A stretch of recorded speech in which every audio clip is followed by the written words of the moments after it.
এটা লম্বা করে দেন, লম্বা করে বাকির মতো করে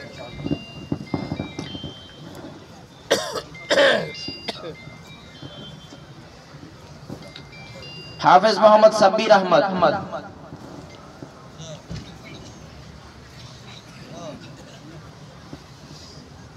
হাফেজ মোহাম্মদ সিফাতুল ইসলাম,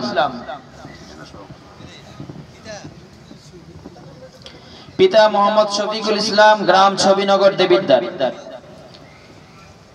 হাফেজ মোহাম্মদ আব্দুল কাইয়ুম, পিতা মোহাম্মদ আবু হানিফ, গ্রাম সুরপুর দেবিদ্বার। হাফেজ মোহাম্মদ জিয়াম আহমদ, পিতা মোহাম্মদ ওয়াসকুরনি, গ্রাম পৈখারপাড় গজারিয়া মুন্সিগঞ্জ। হাফেজ মোহাম্মদ সানিম আহমদ, পিতা মোহাম্মদ আব্দুল কাদের, গ্রাম সুরপুর দেবিদ্বার।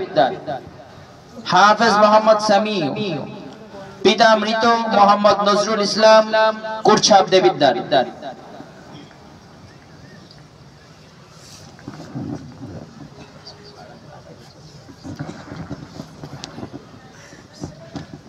আমরা ইনশাআল্লাহ আমাদের কুরছাপ ইসলামিয়া হাফিজিয়া মাদ্রাসার এই ধারাবাহিকতা রক্ষা করার জন্য, ধরে রাখার জন্য আপনাদের দোয়া, সহযোগিতা এবং আন্তরিক পরামর্শ কামনা করছি।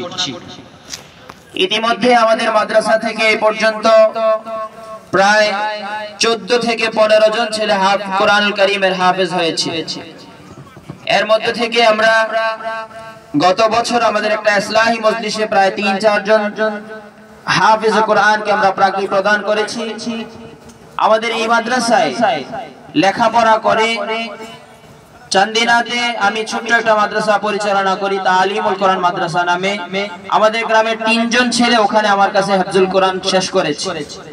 এর মধ্যে আমাদের কুরছাপ মুন্সিবাড়ির জনাব মোহাম্মদ ওয়ালিউল্লাহ ভাইয়ের ছেলে মোহাম্মদ ফরারুল ইসলাম ফাহিম ও হিফজুল কোরআন সম্পন্ন করেছে। আমাদের পূর্বপাড়ার জনাব মরহুম বাচ্চু কাকার নাতি আব্দুল আলিমের ছেলে মোহাম্মদ রিফাত আমাদের ওখানে শুনিয়ে হিফজুল কোরআন সম্পন্ন করেছে। আমাদের কুরছাপ দক্ষিণ পাড়া মসজিদের পাশে জনাব মোহাম্মদ ইসমাইল কাকার ছেলে মোহাম্মদ সিয়াম ইতিমধ্যে হিফজুল কোরআন সম্পন্ন করেছে। তো এই ছেলেগুলো আলহামদুলিল্লাহ আমাদের গ্রামের সম্পদ। এদের জন্য আপনারা সকলে দোয়া করবেন, আল্লাহ তাআলা যেন তাদেরকে আলেমে রব্বানি হিসেবে কবুল করেন এবং লাখ কোটি মানুষের হেদায়েতের জরিয়া হিসেবে আল্লাহ তাআলা তাদেরকে কবুল করেন। এই পর্যায়ে আমাদের সম্মুখে গুরুত্বপূর্ণ তাকরীর পেশ করবেন আজকের মাহফিলের প্রধান মেহমান, প্রধান আলোচক জনাব হযরত মাওলানা রেজাউল করিম আবরার হাফিজাহুল্লাহ। হযরতকে তার মূল্যবান তাকরীর পেশ করার জন্য বিনীত অনুরোধ করছি।